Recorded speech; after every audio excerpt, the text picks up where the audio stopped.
안녕하십니까. 지역 MBC 공동기획 자치분권 대학 특강 똑똑 자치분권입니다. 이 자치분권이라는 이야기 조금은 멀고 생경하게 들릴지 모르겠습니다만 어떻게 보면 우리의 삶에 아주 가까이 있는 중요한 이야기일지도 모르겠습니다. 그러나 지금 이 순간에도 우리의 삶과 직결된 이 자치분권, 그 자치 그리고 또 분권의 원리를 찾아보는 건 어떨까요? 소진권 교수, 손우정 박사 두 분과 오늘 함께 하겠습니다. 어서 오십시오. 용기를 내 생각하는 대로 살지 않으면 사는 대로 생각하게 된다. 우리가 어떤 새로운 것을 시작할 때 자주 인용하는 말인데요. 알고 봤더니 이 이야기는 20세기의 시인 폴 발레리가 한 이야기라고 합니다. 무엇이든 어떤 시작을 가져갈 때는 의지가 필요하죠. 이 자치분권이라는 이야기를 시작한 우리에게도 우리 시민들이 과연 어떻게 생각하고 참여할 수 있는가 의지가 필요할 것 같습니다. 자, 그 첫걸음, 과연 지방자치란 무엇인지 그리고 자치분권은 왜 필요한 것인지 서진권 교수의 이야기 먼저 청해 듣겠습니다.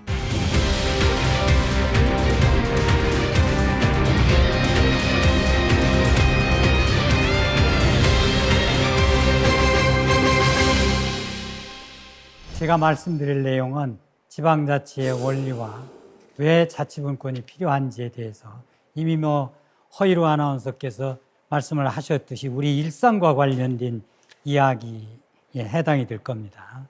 지방자치라고 그러면은 굉장히 현학적인 표현처럼 들리고 어떻게 보면은 학자들이나 교수들이 하는 일과 관련돼 있을 뿐 우리 일상과는 관계없는 것으로 생각하기 쉬운데요. 그렇지가 않습니다. 네덜란드의 문화 철학자이기도 하고 역사가이기도 한 요한 하우징은 인간의 특성을 세 가지로 요약한 바가 있습니다. 우선 인간은 생각할 줄 알죠. 호모 사피엔스.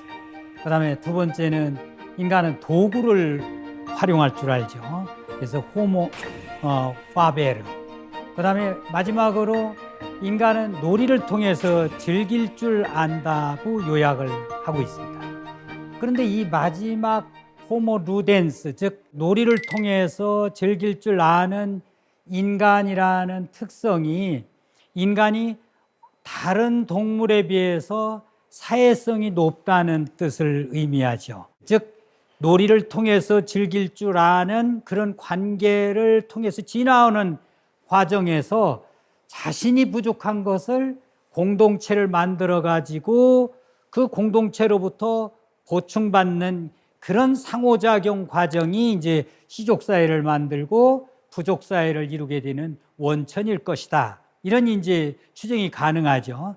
그렇게 본다면은 시족사회라는 공동체의 관리 방식이라든가 또 나아가서 부족사회의 관리 방식 이런 등등이 오늘날 지방자치와 너무나 같다는 그런 결론에 다다를 수 있을 것 같습니다.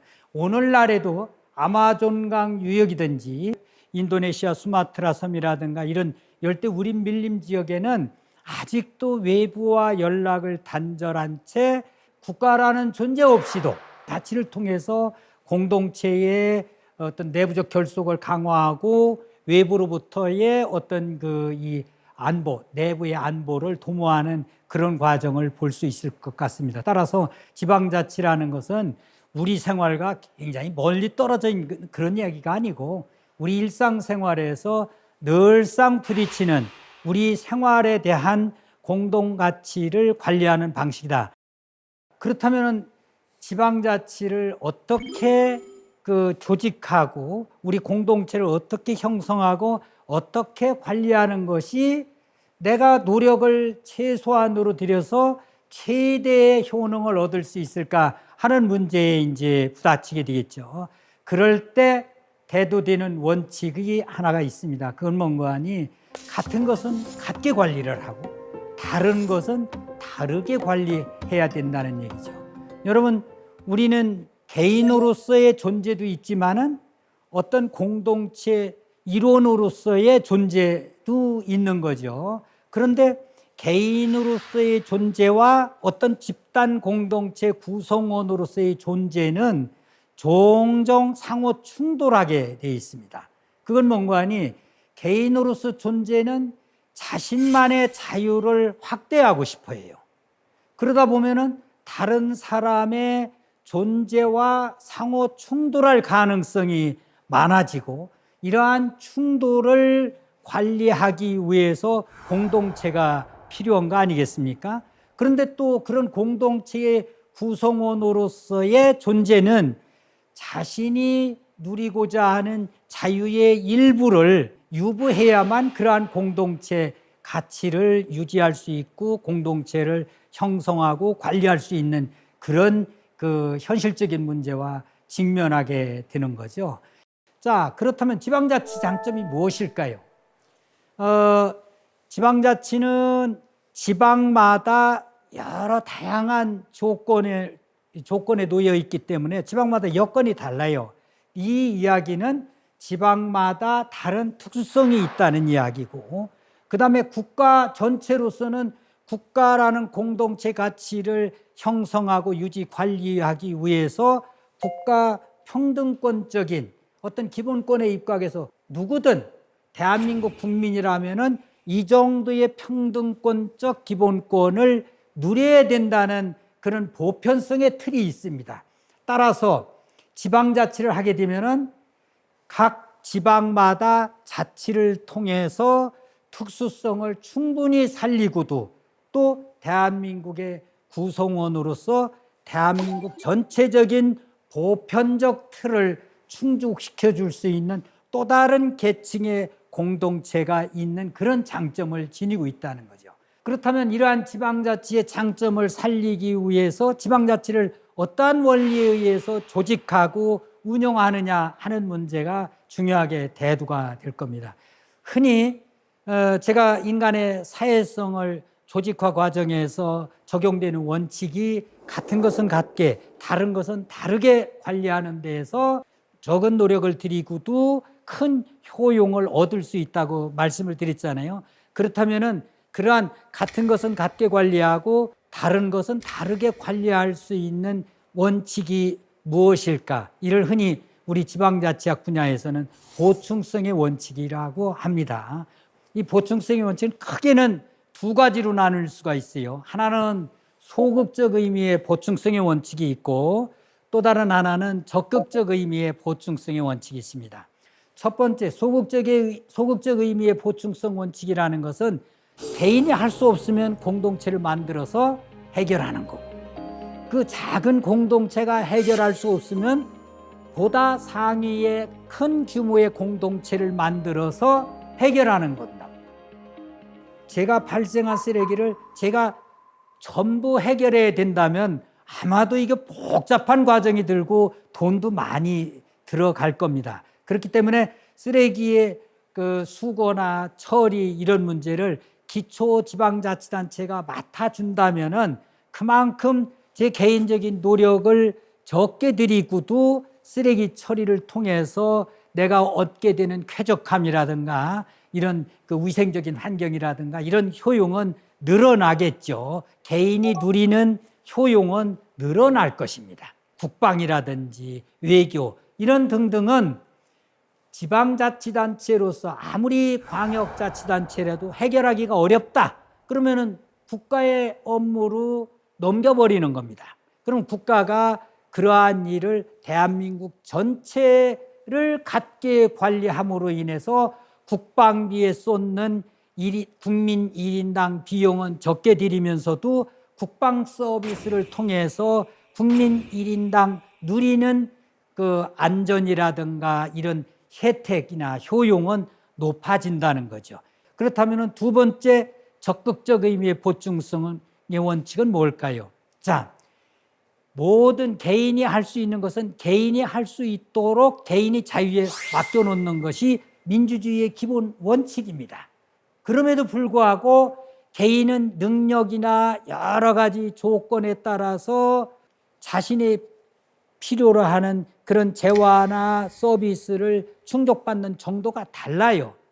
따라서 개인의 역량이나 이런 차이로 나타나는 개인 차이는 그대로 두고 볼 것이냐, 그렇지 않고 공동체가 현저히 처진 개인의 부족한 점을 보충해주고 또 기초적인 공동체가 자율적으로 운영됨으로 인해서 기초적인 지방 단위끼리의 격차가 벌어질 경우에도 현저히 평균에 미달하는 지체지역이라든가 낙후 지역을 상위 지방자치단체 혹은 상위 정부가 낙후 지역이나 지역을 적극적으로 보충해서 끌어올리는 것이 두 번째 적극적 의미의 보충성의 원칙입니다. 자, 그렇다면은 이 두 번째 적극적 의미의 보충성의 원칙이 작용하는 범위는 어느 정도일까요?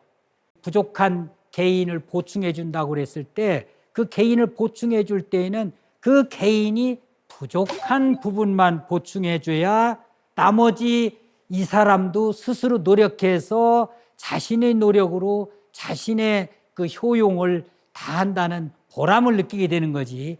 부족하지도 않은 부분까지 채워준다면은 누가 노력을 하겠습니까? 그렇다면은 민주주의나 이런 효능을 그대로 발휘가 할 수 없겠죠. 자, 그렇다면은 여러분들 무조건 자치분권이 좋고 지방자치가 다 좋은 것처럼 생각하기 쉽잖아요. 기초지방자치단체가 자신이 할 수 있는 일을 마음대로 하게 된다면은 어떤 결과가 나타날 수 있을까요? 자, 역사를 한번 거슬러 봅시다. 원시 시대로 지금 시간 여행을 떠난다고 해보시면은 원시 사회에서 우리는 어떤 방식으로 시족사회를 운영하고 부족사회를 운영했겠습니까? 그 경우에는 대부분 내부의 결속력을 중요시했기 때문에 외부로부터의 어떤 낯선 요소의 투입에 대해서는 굉장히 적대시했거나 배타적이었을 것입니다.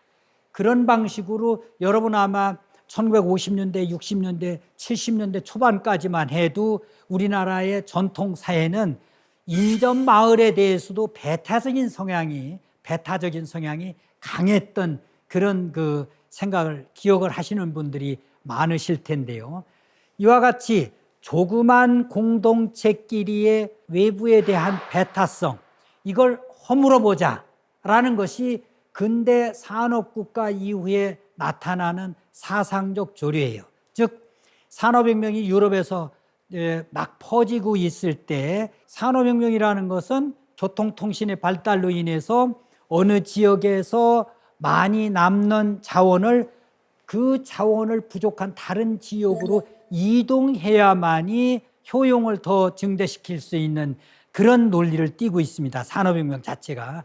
따라서 종래 도시국가적인 폐쇄적 지방 근성만으로는 산업화를 제대로 이룰 수가 없다는 그런 그 문제에 봉착하게 되는데, 이 경우 각 조그만 단위의 배타적인 지방 근성을 허물어서 보다 큰 지역 단위로 남는 것을 서로 나눠 쓰는 그런 방식을 가리켜서 지역주의라는 사상의 조류가 이제 나타나기 시작을 했다는 거죠. 그래서 지방자치가 실시가 되고 자치분권이 강화됨으로 인해서 조그만 지역사회 단위의 폐쇄성이 늘어난다면은 누가 지방자치의 효용을 담보할 수 있겠습니까? 그러나 다행히도 우리가 지역주의라는 산업화 논리의 통합성 원리가 우리 인식하에 잠재해 있기 때문에 이런 지방자치나 자치분권이 강화되더라도 지역주의에 의해서 전체 국가의 발전으로 합일되리라는, 즉 지방의 발전이 합해서 지역의 발전이 되고 지역의 발전이 합해서 국가 발전이 된다는 자연스러운 어떤 그 통합 기제가 바로 지역주의라는 거죠. 따라서 지방자치의 사상적 근간은 지역주의라는 겁니다. 지역주의가 없다면은 지방자치 실시로 인한 효능감도 떨어지고 오히려 같은 국가 안에서 서로 폐쇄성만 늘어나기 때문에, 서로 지방끼리의 배타적 성향만 늘어나기 때문에 각 지역이 갖는 장점을 모든 국민이 골고루 나눠 쓸 수 없는 그런 경우가 될 것입니다. 따라서 지역주의는 우리 지방자치나 자치분권을 강화해야 된다는 주장의 어떤 사상적 근간으로 여기게 되는 거죠. 자, 그렇다면은 지방자치에 대한 실천력을 제고할 수 있는 그 사례는 없느냐? 많습니다. 우리나라의 경우에도 많고 또 외국 경우에도 많은데, 오늘 이 시간에는 그 2009년 노벨 경제학상을 탄 엘리노 오스트롬이라는 그 이 경제학자가 이 터키 남부 해안의 알라니아 어촌 지방을 중심으로 분석한 결과를 잠깐 소개하고자 합니다. 알라니아 지방은 어촌 지방으로서 약 100여 가구가 주로 어업을 통해서 생계를 유지하는 그런 마을입니다. 그런데 종래에는 각자 앞바다에서 어로 작업을 통해서, 앞바다는 공유 지분이 되지 않겠습니까? 누구나 사용할 수 있는 공유 지분인데, 여기에서 어로 작업을 통해서 어획고를 각자 늘림으로 인해서 자신의 이익을 극대화하려고 했던 거예요. 그러다 보니까 결국은 어족 자원이 고갈되기 시작한 거예요. 그래서 하다못해 이 100여 가구의 어민들이 어촌계를 만드는 거죠. 앞바다의 어족 자원을 지속 가능할 수 있도록 관리하는 것이 우리의 관건인데, 그렇다면 우리가 어떻게 해야 될까 해서 어촌계에서 규칙을 만든 겁니다. 즉 앞바다를 100등분해서 각 그 호당 그 어로 작업을 할 수 있는 구획을 정해주는데, 추천 방식에 의해서 매년 결정을 달리함으로 인해서 앞바다 모두가 내 것이라는 주인의식, 소유의식을 부여하게 된 거죠. 그로 인해서 불과 몇 년 만에 어족 자원이 풍부해져서 지속적으로 어로 작업을 하면서도 그 어족 자원이 고갈되지 않는 그런 경우를 오스트롬 교수가 분석을 해서 2009년도에 노벨 경제학상을 탔던 겁니다. 이와 같이 의사결정에 참여하지 않으면 각자에게 책임을 물을 수가 없어요. 또 의사결정에 참여함으로 인해서 스스로 결정한 것에 대해서는 그만큼 그 준수력, 실천력이 높아진다는 거죠. 우리가 오늘날 기후변화라든가 환경변화라든가 이런 것이 인류 전체의 어떤 위험 요소로 지금 크게 지금 부상을 하고 있는데, 이런 문제도 바로 자치분권을 강화한다라든가 지방자치를 통해서 해결하게 되면 그만큼 실천력이 높아지기 때문에 각자 주민들이 실천을 통해서 전체 사회가 덕을 보게 되는, 전체 사회의 지속 가능성을 높여주는 그런 효과를 발휘하게 될 것이다 라는 것이 이제 지방자치의 어떤 실천력 제고와 관련된 문제죠.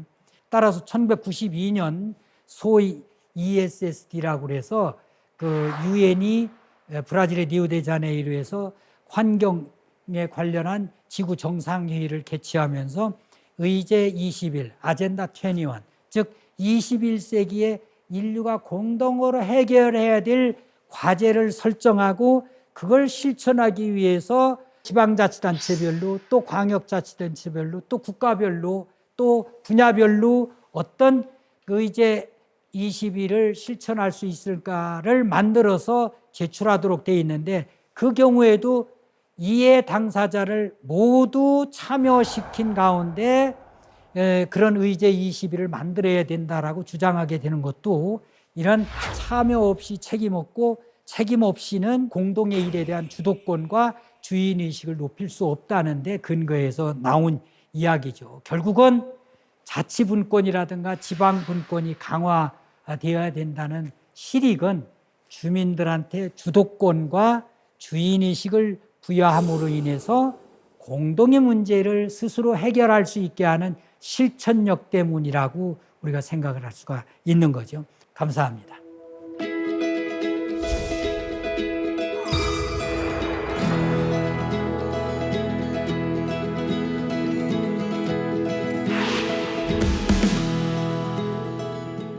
네, 소중관 교수님의 강연 잘 들었습니다.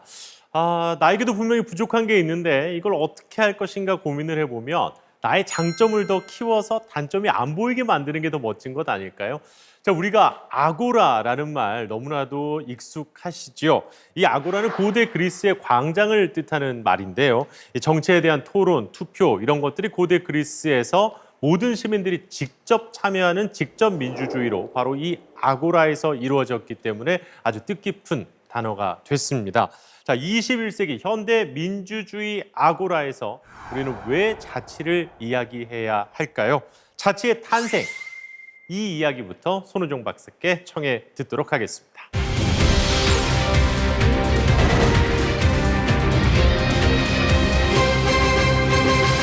예, 자치의 탄생이 오늘 제가 여러분과 함께 나눠볼 이야기입니다. 이 이야기는 많은 철학자들이나 학자들이 주된 화두로 이야기를 풀어왔는데요. 우리가 잘 알고 있는 토마스 홉스, 존 로크, 장자크 루소, 우리가 사회계약론자라고 고등학교 교과서에서 많이 배우셨을 겁니다. 이 사람들이 풀어갔던 이야기를 통해서 민주주의와 자치에 대해서 함께 이야기를 나눠보려고 합니다. 첫 번째 제가 드리고 싶은 키워드는 인류 최고의 발명품이라는 내용입니다. 근데 어떤 분은 인류 최고의 발명품이 증기기관차다, 전기다, 아니면 요즘에는 비트코인이다 이런 이야기를 하실 수도 있습니다. 사회계약론자의 관점에서 발명품이 뭘까, 최고의 발명품이 뭘까라고 생각해 본다면 조금 다른 이야기를 해볼 수 있을 것 같아요. 그러니까 이 사람들이 했던 하나의 공통적인 의문, 풀려고 했던 문제는 바로 이것이었습니다. 국가 권력의 정당성은 어디에서 나올까? 바로 이 질문이었죠. 근데 이 문제를 해명하기 위해서는 또 하나의 질문이 필요했습니다. 바로 모든 인류에게 무한정의 자유가 주어진다면 어떤 일이 벌어질까? 여러 사회계약론자들 뿐만이 아니라 고전 철학자들이 이 문제에 매달렸어요. 만약에 나에게 무한정의 자유가 주어진다면 생각만 해도 되게 행복하겠죠. 먹고 싶은 거 먹고, 일하고 싶지 않으면 나가서 놀고, 갖고 싶은 옷은 내 마음대로 취하고 할 수 있을 겁니다. 재화는 한정되어 있고 내가 갖고 싶은 것들은 많습니다. 그러면 당연히 힘 있는 자가 힘 없는 사람들 것을 뺏겠죠. 그래서 사람들은 뺏기지 않기 위해서 또 뺏기 위해서 집단을 이룰 거라고 생각을 했습니다. 그래서 결국에는 만인 대 만인이 투쟁을 하고 전쟁이라는 상황에 빠질 수밖에 없겠죠. 전쟁에 빠진다는 것은 나의 생명이 없어져 버릴 수 있다는, 내가 죽을 수도 있다라는 그 무한한 공포 상황에 놓인다는 것을 의미합니다. 우리가 다뤄볼 첫 번째 사회계약론자 토마스 홉스는 이것을 해결할 수 있는 하나의 방법으로 리바이어던이라는 개념을 만들어냈습니다. 리바이어던은 성경에 나오는 되게 무시무시한 바닷속에 있는 괴물입니다. 이 리바이어던에게, 이 절대적인 권력을 가진 이 괴물에게 우리의 주권과 자유를 조금씩 양도하면서 우리의 생명을 지킬 수 있다. 개인과 개인, 집단과 집단 간의 싸움을 못하게 막는 절대적인 권력이 있어야 우리의 생명을 유지할 수 있다고 생각했어요. 홉스가 얘기했던 리바이어던은 바로 절대 국가였습니다. 절대 국가에게 우리의 주권을 양도함으로써 우리가 전쟁 상황에 빠지지 않는 개인의 안녕과 자유를 지킬 수 있다라고 주장을 했습니다. 오늘날의 기준에서 보면 홉스의 생각은 되게 보수적일 수도 있어요. 어떻게 절대 국가에게 우리의 주권을 양도할 수 있지? 라고 생각할 수 있습니다. 근데 홉스가 활동했던 당시는 왕의 권력이, 국가의 권력이 어디에서 나온다고 했습니까? 바로 신으로부터 부여받는다고 생각을 했어요. 근데 홉스는 바로 이것이 국가의 권력이 국민으로부터 나온다라는 식의 발상의 전환을 했던 겁니다. 되게 혁신적인 생각이었죠. 근데 홉스의 문제는 뭐냐면 절대적인 국가에게 우리의 주권을 양도해서 우리의 안녕이 지켜줄 수 있다고 한다면 그것이 진정한 자유일까?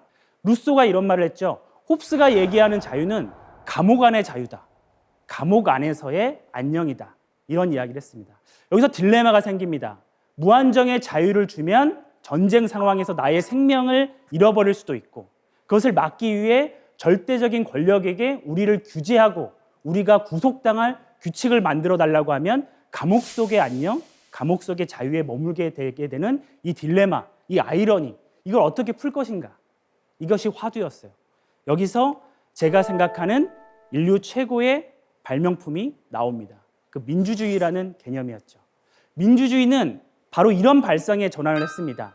나에게 어떤 제약과 구속이 필요하다면 어떤 뭔가를 못하게 만들 수 있는 금지된 어떤 규칙들이 필요하다면 그거를 내가 만들면 되는 게 아니야?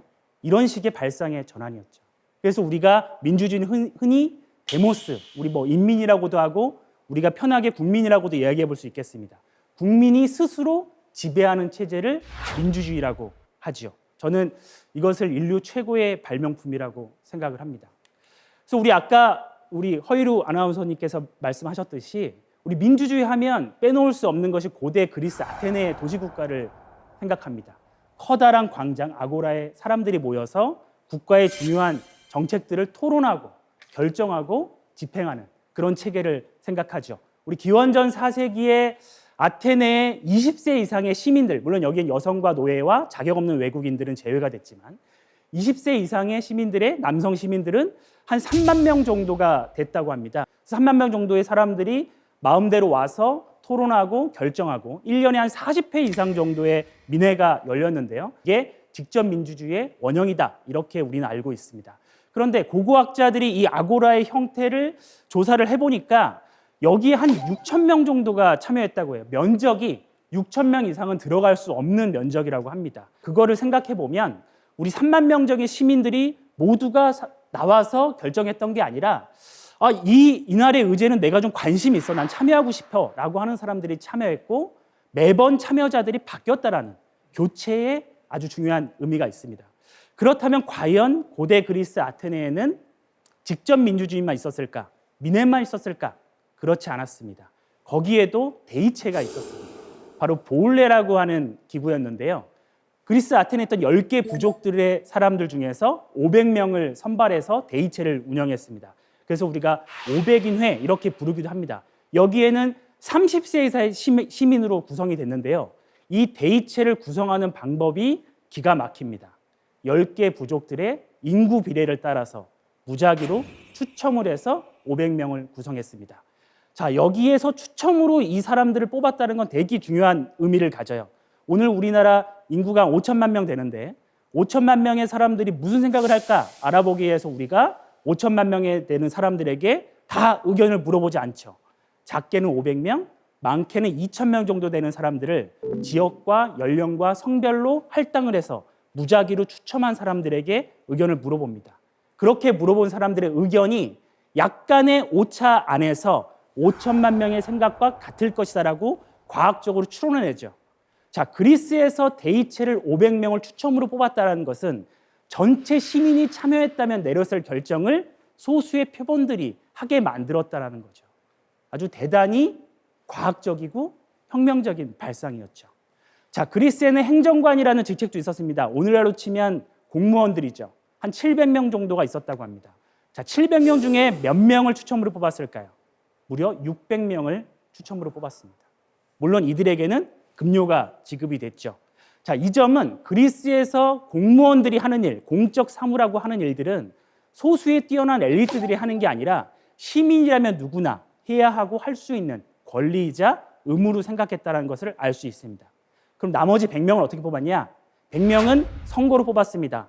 어떤 일이냐면 전쟁을 할 때 군대를 통치할 수 있는 지도자, 그리고 돈 문제, 재정 문제, 회계 문제를 다루는 사람들. 이거는 좀 전문적인 기술이 있어야 되잖아요. 그래서 이런 사람들은 선거를 통해서 뽑았고 연임이 가능했습니다. 자, 그리스에는 우리가 흔히 직접 민주주의 제도라고 알고 있지만 이 외에 다양한 간접 민주주의나 행정 권한도 여러 가지로 있었습니다. 여기 이 문제를 관통하는 것은 무엇이냐면 직접 민주주의냐 간접 민주주의냐가 중요한 게 아니라 시민의 자치, 지배자가 피지배자가 되고 지배받는 사람이 지배자가 되는 이 원리를 다양한 형식과 제도를 통해서 구현하려고 최대한 노력을 했다는 것을 알 수 있습니다.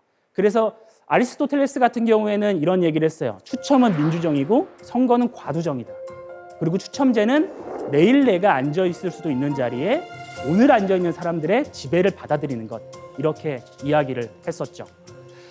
자, 그런데 이 도시국가, 이 소규모 도시국가는 오래 지속되지 못했어요. 제국들에게 하나둘씩 점령이 됐습니다. 그러다 보니까 인구가 늘어나고 국토의 면적이 늘어나고 다뤄야 될 의제의 수도 늘어가고 전문성도 늘어났습니다. 그래서 대의민주주의라는 것들이 탄생을 했죠. 자, 여기서 우리가 두 번째 사회계약론자 존 로크의 생각을 조금 엿볼 수 있겠습니다. 자, 존 로크는 시민이 받아들일 수 있는 정당한 구속이라는 개념을 사용했습니다. 자, 로크도 홉스와 똑같이 자연 상태의 인간은 어떨까? 인간에게 무한정의 자유가 주어진다면 어떤 일이 벌어질까? 이 질문에서 출발했어요. 근데 홉스와 결론이 정반대였습니다. 홉스는 전쟁 상태에 빠진다고 얘기했지만 로크 같은 경우에는 인간은 원래부터 되게 자유롭고 평등하고 평화로운 상태라고 이야기를 했어요. 완전히 반대되는 생각이었죠. 근데 이런 상태가 지속되다 보면 개인의 재산이 쌓이게 되고 이 재산이 뭔가 좀 지켜지기에 불안정한 상황이 온다라고 봤어요. 그래서 개인의 사유재산과 안녕과 자유를 지키기 위해서 정부를 만들었다, 국가를 만들었다라고 생각을 했습니다. 홉스와 생각이 조금 다르면서도 비슷한 결론이죠. 다만 홉스와 로크의 결정적 차이는 홉스는 절대적이고 자의적인 권력에게 주권을 양도했지만 로크는 시민이 받아들일 수 있는 정당한 구속이어야 한다고 이야기를 했습니다. 재산과 복지를 지키지 않는 정부는 저항할 수 있다고 얘기했어요. 타도할 수 있다고 얘기했습니다. 홉스가 국가를 거부할 수 있는 유일한 방식은 국가가 개인의 국민의 생명을 보장하지 않을 때였어요. 하지만 로크는 거기에 재산과 복지, 자유가 추가됐죠. 자, 로크의 생각은 오늘날 우리 대의민주주의의 근간을 이루는 이론적 기초를 제공했습니다. 영국의 명예혁명, 그리고 프랑스 대혁명, 미국의 독립혁명에도 로크가 아주 중요한 이론적 기여를 했어요. 그런데 이 로크의 생각이 시대를 지나가면서 여러 가지 다양하게 변형이 되는데 백인 재산을 가진 남성들만의 민주주의가 아니냐라는 비판을 많이 받았습니다. 근데 여기에는 전문가주의가 개입되게 돼 있어요. 대표적인 사람이 조지프 슌페터라는 사람인데요. 이 사람은 이런 얘기를 했어요. 유권자들은 자신들의 대표가 무엇을 해야 하는지에 대해서 명령하려는 시도를 하지 말라. 편지나 정보도 보내지 말라. 이런 얘기를 했어요. 왜냐하면 우리가 뽑은 대표자들은 누구보다 뛰어난 엘리트들인데, 전문가들인데 평범한 사람들이 이 판단을 자꾸 그르치게 하고 헷갈리게 할 수 있는 간섭을 하지 말라고 한 거예요. 이게 아주 극단적인 엘리트주의 민주주의라고 할 수 있습니다. 자, 이 관점은 우리가 앞에서 살펴봤던 고대 그리스 아테네에서 실행했던 민주주의의 근본적 의미, 지배받는 자가 지배한다는 원리하고는 상당히 멀어지죠. 그리스 아테네에서는 시민의 일상생활이 정치와 분리되지 않았습니다. 내가 삶을 살아가는 것 자체가 정치였어요. 하지만 대의민주주의 사고방식에 이르르면 정치하는 사람과 시민의 삶이 분리되기 시작하죠. 자, 그런데 간과하지 말아야 될 것은 민주주의라고 하는 것은 아주 디테일하고 세부적인 기술적인 문제를 제외하면 공동체의 매우 중요한 문제를 평범한 시민들이 결정할 수 있다는 전제 하에서만 작동할 수 있다는 거죠. 만약에 이 전제가 무너진다면 어떻게 되겠습니까? 우리가 전문가라고 선출한 대표들, 그 사람들이 정말 전문가인지를 평범한 사람들이 투표로 선택한 거잖아요. 이 논리도 정당성을 잃게 되는 거죠. 그래서 로크의 민주주의, 엘리트 민주주의는 우리를 지배할 사람들을 선택할 자유밖에 없는 것 아니냐라는 비판을 많이 받게 됩니다. 자, 또 하나의 극단적 민주주의의 변형을 한번 이야기해 보려고 하는데요. 독재와 민주주의입니다.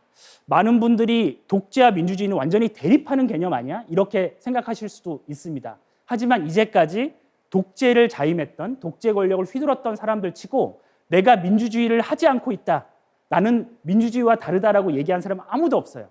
다 내가 하는 것이 민주주의라고 얘기했어요. 왜 그럴까?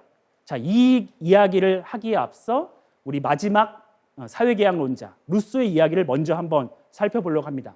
루소도 자연 상태의 인간에 대해서 먼저 사고를 시작했습니다. 무한정 자유가 주어질 때 어떤 일이 벌어질까?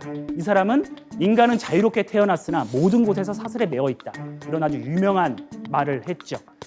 자, 루소가 봤을 때 태초의 인간, 원초적 인간이라고 하는 사람들은 너무나 건강하고 행복하고 자유로운 사람이에요. 근데 이게 시간이 지남에 따라 자연 상태의 마지막 단계에 이르면 홉스처럼 전쟁 상태에 빠진다고 얘기했어요. 아주 참혹한 상태에 빠진다고 얘기했습니다. 왜? 바로 로크가 아주 긍정적으로 생각했던 사유재산 때문입니다.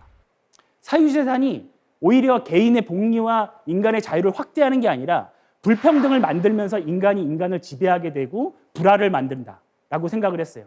그래서 이것을 사악한 이익들의 충돌을 막기 위해서 우리는 시민사회를 만들고 국가를 만들어야 된다고 주장했어요. 근데 루소의 이런 식의 관점은 전체주의 국가의 이론적 토대를 만들었다라는 오명을 많이 받았습니다. 루소가 들으면 좀 억울할 텐데 왜 그럴까? 제가 생각할 때는 이 사람 때문인 것 같아요. 칼 슈미트라는 사람이 있었습니다. 독일에. 예전에 바이마르 공화국 시절에 아주 유명한 법 철학자였어요. 아주 똑똑하고 명석하고 날카로운 해석을 했던 사람입니다. 자, 칼 슈미트는 민주주의를 이렇게 봤어요. 지배자와 피지배자가 동일한 것, 국민과 의회가 동일한 것, 국가와 투표할 때 국민이 동일한 것, 이런 식의 동일성 민주주의를 주장했습니다. 칼 슈미트가 활동했던 당시는 국제 정세가 되게 복잡했습니다. 언제든지 전쟁이 날 수 있는 상황이었어요. 내란도 많이 일어났습니다. 그런데 외국이 쳐들어왔어요. 그리고 내란이 일어났어요. 그럼 최고 지도자는 전쟁을 선포하든가 계엄령을 선포해야 돼요. 그런데 이 긴박한 순간에 최고 지도자가 어떤 정치적 결단을 내려야 되는데 우리 국민들, 데모스는 동일하지가 않잖아요. 서로 취향도 다르고 생각하는 바도 다르잖아요. 그런데 만약에 데모스가 국민이 동질적이지 않다면 최고 지도자가 긴박한 상황에서 내리는 정치적 결단이 어떻게 민주적 정당성을 가질 수 있겠는가? 여기가 의문이었어요. 이걸 어떻게 해명하지? 라는 게 고민이었어요. 그런데 의회 주지자들은 이거를 토론으로 해결할 수 있다고 얘기를 합니다. 토론을 통해서 일반 의지를 만들 수 있다. 이렇게 주장해요. 근데 칼 슈미트가 볼 때 이건 말도 안 되는 얘기 같은 거예요. 왜냐하면 의회를 가만히 보니까 이 사람들은 갈등을 중재하는 게 아니라 없는 갈등도 만들어내요. 그리고 특수 의지만 만들어내요. 일반 의지를 만들어내지 않아요. 그러니까 이건 아니다. 그래서 칼 슈미트가 생각했던 방법이 바로 정치적인 것이라는 개념입니다. 국가라는 것은 정치적인 것을 전제하는데 이 정치적인 것은 적과 동지를 구분하는 것에서 시작한다라는 유명한 말을 합니다. 자, 이 얘기는 뭐냐면 우리가 흔히 정치적인 것, 정치 생각할 때 누가 내 편이고 누가 상대편인지를 구분하는 것에서 먼저 시작하는 것 같아요. 그죠? 그래서 칼 슈미트가 생각했던 방식은 뭐냐면 국민은 원래 동질적이지 않지만 그것을 동질적으로 만드는 것은 공동의 적이다라고 이야기를 합니다. 자, 우리가 축구 경기를 보면 쉽게 이해할 수 있습니다. 우리가 클럽들을 할 때 응원하면서 막 A 클럽, B 클럽하고 막 싸우잖아요. 근데 이게 월드컵으로 가면 붉은 악마로 거의 합쳐버리죠. 공동체 외부에 공동의 적이 출현하면서 우리는 붉은 악마라는 단일한 정체성으로 동일시됩니다. 그죠? 근데 그 중에서도 이상한 사람들이 있어요. 나는 우리나라 싫어. 외국 응원할 거야. 이런 사람들은 내부의 적으로 배제되고 섬멸되죠. 자, 칼 슈미트가 이런 긴박한 상황에서 데모스의 동질성을 유지할 수 있는 방법은 공동의 적이었습니다. 자, 이런 식으로 우리가 동질성을 만들 수 있다면 의회주의자들은 일반 의지를 토론을 통해서 자기들이 소수의 집단들이 만들 수 있다고 얘기를 했어요. 만약에 너희들이 소수의 사람들이 전체 국민의 일반 의지를 대표할 수 있다면 단 한 명의 지도자의 정치적 결단이 일반 의지를 대표하는 건 왜 안 되냐라는 거예요. 칼 슈미트의 주장이. 자, 여기서 뭔가 칼 슈미트의 입장이 나오죠. 그죠? 자, 일반 의지를 확인할 수 있는 방법은 칼 슈미트는 투표가 아니라고 봤어요. 투표는 단순히 전체 의지를 모으는 방법일 뿐이라고 얘기했어요. 최고 지도자의 정치적 결단에서 국민들이 이것이 일반 의지라고 승인하는 방법은 즉각적인 선호입니다. 거대한 함성과 갈채였어요. 최고 지도자가 이것이 일반 의지라고 선포할 때 광장에 모인 수많은 시민들이, 수많은 국민들이 우레와 같은 갈채를 보내고 함성을 보낼 때 일반 의지로 승인된다고 봤어요. 자, 칼 슈미트는 이래서 나치 권력의 정당화에 기여를 한 사람입니다. 그리고 이 논리에 루소의 일반 의지 개념, 루소의 사고방식을 많이 들어왔어요. 자, 우리가 앞에 극단적인 사례, 엘리트들의 정치다, 혹은 일자의 정치, 독재의 정치, 이 두 가지 극단적 사례를 통해서 알 수 있는 것은 뭐냐면 평범한 보통 사람들이 통치에 개입할 수 있는 어떤 권한과 제도라는 거죠. 쉽게 얘기해서 자치라는 것이 이 두 가지 민주주의에서는 실종되어 있다는 겁니다. 그래서 제가 볼 때는 자치 없이 민주주의가 없다라는 명제가 성립 가능하다고 생각해요. 자, 그러면 제가 여기까지 얘기하면 과연 네가 얘기하는, 당신이 얘기하는 민주주의라는 것이, 자치라는 것이 현실에서 정말 실현 가능한 것이냐라는 의문을 가질 수가 있어요. 당연한 얘기죠. 자, 마지막으로 제가 여러분들에게 말씀드리고 싶은 키워드는 숨겨진 보물이라는 겁니다. 한국 민주주의도 상당히 많이 진전돼 왔어요. 우리 지방자치 수준에서는 주민 투표제, 소환제도 도입됐고요. 마을 공동체 운동이라고 해서 그 지역부터의 자치를 실험하려는 운동도 많이 퍼져나가고 있습니다. 그리고 이미 서울에서는 그리스처럼 추첨으로 주민자치회를 구성하는 실험도 많이 진행되고 있어요. 그럼에도 불구하고 우리 대한민국은 인구의 반이 수도권에 몰려 삽니다. 그리고 OECD 국가 중에 가장 일을 많이 해요. 관호동의 최고 수준입니다. 그리고 근무지와 주거지가 달라요. 보통 서울 같은 경우에 45분 정도 출근 시간이 걸려요. 그러다 보니까 지역에 사람이 없습니다. 주민자치를 하고 싶어도 사람이 없어요. 선거를 나가보면 알죠. 동네에 사람이 없습니다. 이러면 자치를 어떻게 하란 말이냐? 불가능한 거 아니냐? 이런 생각을 할 수도 있어요.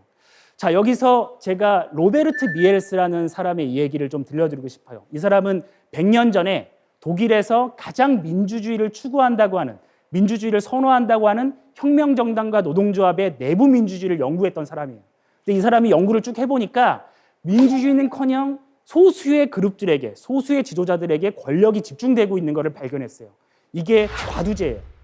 과두제는 경향이 아니라 철칙이라고 얘기했습니다. 철의 법칙이라고 얘기를 했어요. 아주 냉소적인 색채로 이 부분을 증명해냈습니다. 그런데 마지막에 이런 우화를 들려줍니다. 이솝우화인데요. 아주 게으른 3명의 아들을 둔 아버지가 너무 아들이 내가 죽으면 얘네들이 어떻게 살지 걱정이 되니까 죽으면서 거짓말을 합니다. 내가 포도밭에 엄청난 보물을 숨겨놨다. 나 죽으면 니네 파서 가져라. 이런 얘기를 하고 죽죠. 세 아들은 장례식을 치르고 나서 이 보물을 찾기 위해서 엄청나게 밭을 갈기 시작합니다. 쟁기질을 계속하죠. 하지만 보물은 나오지 않아요. 그렇지만 이 포도밭은 보물을 찾으려고 하는, 존재하지 않는 보물을 찾으려고 하는 아들들의 쟁기질 덕분에 엄청나게 비옥해지고 기름져집니다. 민주주의도 이와 같다라고 이야기를 했습니다. 저는 동의합니다. 민주주의와 자치라는 개념이, 근본적 개념이 과연 현실에서 존재할 수 있을까라는 의문을 갖는 건 당연해요. 하지만 우리는 그것이 가능하다, 실현할 수 있다라는 믿음을 가지고 노력한다면 현실의 민주주의와 자치는 풍부해지고 기름져질 거라고 생각합니다. 이상입니다.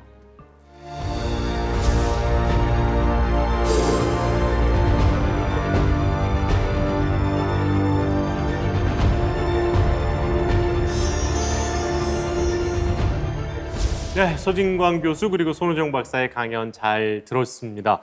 와, 너무 재밌고 흥미로운 얘기들이 많았어요. 예, 특히 아테네에서, 고대 아테네에서 지금 하는 여론조사랑 비슷한 게 있었다는 것도 상당히 놀라웠고, 일단은 인간이 무한한 자유가 주어진다면 과연 세상은 어떻게 될 것인가에서부터 이런 근원적인 질문들이 나온 거잖아요. 박사님 생각은 어떠세요? 저는 일단 무한정의 자유가 주어지면 대문을 굳게 잠그고 잘 안 나갈 것 같습니다. 사실은 힘과 힘이 동일하지 않은 상황에서 물론 자치나 이런 것들이 공동체가 우리 교수님 말씀하신 것처럼 태초에는 자연 발생적인 자치가 이루어지고 자연적인 규제가 있긴 했거든요. 근데 그것이 없을 때 양육강식의 세계가 벌어질 수밖에 없기 때문에 저같이 이제 허약하고 이런 분들은 좀 대로에 나가지 마시고 집안에 계시는 게 좀 안전할 수 있겠죠. 교수님 생각은 어떠세요? 마찬가지겠죠. 뭐 우리가 흔히 정글의 법칙 그러는데 맞아요. 그 누가 나보다 더 센지 누가 더 나보다 약한지를 모르잖아요. 그러면은 손 박사님 말씀대로 우선 남을 접촉하지 않는 게 최상의 방법. 아이고야, 진짜 그렇게 되면은 집 밖으로 나가면은 위험해서 못 나가겠네요, 정말. 근데 그 영화를 보면 요즘에 좀비 영화가 많이 있죠. 아, 그렇죠. 좀비 영화가 이제 모든 기존의 규범들과 규제가 다 무너진 상황을 자연 상태를 그려지는 거거든요. 근데 좀비라는 괴물에 대한 공포도 있지만 사실은 다른 살아남은 다른 인류에 대한 공포심도 되게 중요하게 작용을 합니다. 그러니까 그런 것들로 연상해 보면 쉽게 상상해 볼 수 있을 것 같아요. 저는 또 우리 교수님 강연 중에서 아주 인상적이었던 것이 보충성의 원칙에 대한 부분이었습니다. 그러니까 소극적 의미의 이제 보충성 원칙 그리고 적극적 의미의 보충성 원칙을 얘기를 해주셨는데 말씀해주신 대로 뭐 지방세도 많이 거치고 그리고 좀 여유로운 주민들이 좀 많이 사는 그런 곳은 여유가 좀 있고, 그렇지. 그리고 이제 인구수가 좀 적다거나 생산 가능 인구가 좀 적은 지역은 상대적으로 재원이 취약할 수밖에 없는데, 어떻게 우리나라에서는 이런 좀 소극적으로나 적극적으로나 보충성의 원칙이 이 지방자치단체들 가운데 사이에서 잘 좀 유지가 되고 있다고 보십니까? 그러니까 원래 의미대로 소극적 의미의 보충성 원칙이라는 것은 내 스스로 할 수 있는 게 우선이에요. 그렇죠. 예. 내가 스스로 할 수 없는 부분을 공동체를 만들어서 보충받아야 되고 네. 또 그 작은 단위의 공동체가 할 수 없는 걸 자꾸 상위에 그렇죠. 또 최종 국가까지 이제 가서 보충해달라 네. 하는 식으로 해서 역할을 분담하는 거거든요. 근데 우리나라 그 지방자치법이 작년 12월 9일 날 전부 개정이 됐거든요. 네, 네. 보충성의 원칙이 명시가 돼 있어요. 오. 그러니까 딱 보충성의 원칙에 의한다 이런 것이 네, 아니라 네, 네, 네. 하위 기초지방자치단체가 할 수 있는 일은 기초지방자치단체가 하고 알아서 하고. 예. 기초지방자치단체가 할 수 없는 일은 또 광역지방자치단체가 하고 광역지방자치단체도 할 수 없는 일은 국가가 그렇죠. 처리한다. 네. 이렇게 돼 있는데 이 같이 전부 개정된 지방자치법인데도 이어서 이제 제13조에는 그 지방자치단체가 할 수 있는 사무를 예시를 하고 있거든요. 네, 네. 예시를 하는 가운데 단서 조항이 붙었어요. 어. 단 법률에 이와 다른 규정이 있는 경우에는 그러하지 아니하다. 그 얘기는 뭔가 하니 그 같은 법에서도 보충성의 원칙을 어느 정도까지로 인정할 것인지에 대한 합의가 분명치 않다는 이야기. 여지가 너무 많이 생겨버렸네요. 예. 예. 그래서 지방자치단체가 하고 싶어도 중앙행정관서가 각 부처별로 하고 싶은 일을 그 해당 법에 넣게 되면은 지방자치법 제13조 개정된 지방자치법 네. 제13조 2항에 있는 지방자치단체 사무의 예시 조항이 무력화되는, 그래서 소극적 의미의 보충성 원칙도 적용되지 못하게 되는 그런 경우가 있죠. 앞으로는 이런 법률 조문끼리의 상호 충돌되는 영역을 좀 명확하게 할 필요가 있습니다. 네. 오늘 또 두 분과 함께 이야기를 듣다 보니까 지방자치와 또 자치분권 왜 필요한지, 그리고 어떤 시스템을 통해서 이루어지고 있는지를 너무 잘 알 수 있었습니다. 오늘 우리 박사님이 해주신 마지막에 이 숨겨진 보물처럼 흔히 이제 민주주의가 내려가는 강물을 거꾸로 올라가는 거라 그러잖아요. 예. 가만히 있으면 내려가는 거고 계속 노를 저어야 제자리에 있다 그러는데 우리 지방자치와 자치분권도 꼭 숨겨진 보물을 발견할 수 있었으면 좋겠습니다. 두 분 오늘 정말 좋은 강연 잘 들었습니다. 고맙습니다. 고맙습니다.